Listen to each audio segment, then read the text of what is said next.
Ayan, hello po sa ating lahat. So, ito po ay update lamang at pang-good vibes, dahil lagi ko naman sinasabi sa video ko na isa din po ako sa mga umiidolo kay Ekay. Kahit wala na po siya sa Kalingap, still, andyan pa rin po yung suporta po natin.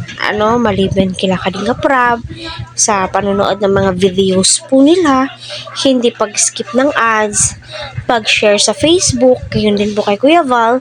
Para sa ganun, para mas spread, dumami ang views, lumaganap ang kanilang kabutihan, and syempre, dumami pa po ang kanilang matulungan, di ba?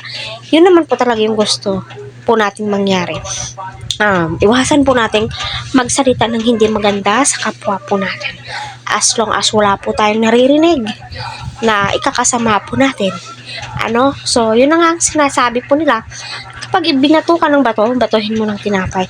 Pero, nowadays, iba na diba? Pero, nakikita mo pa rin yung disadvantage at advantage po ngayon, So, naiiba yung topic. So, yun na po, yung mga updates patungkol nga po kay Erica is, masaya po ako.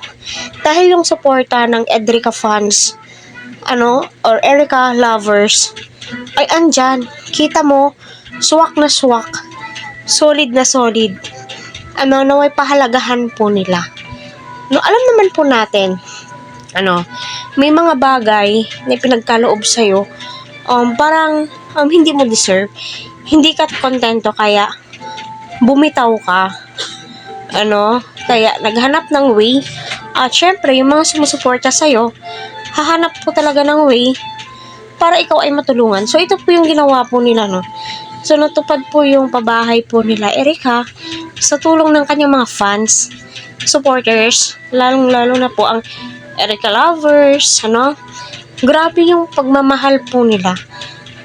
Although hindi naman po lahat senior citizen,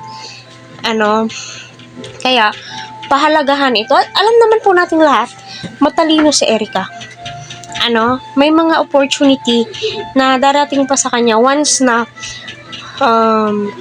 matuto siyang magpakumbaba, 'di ba?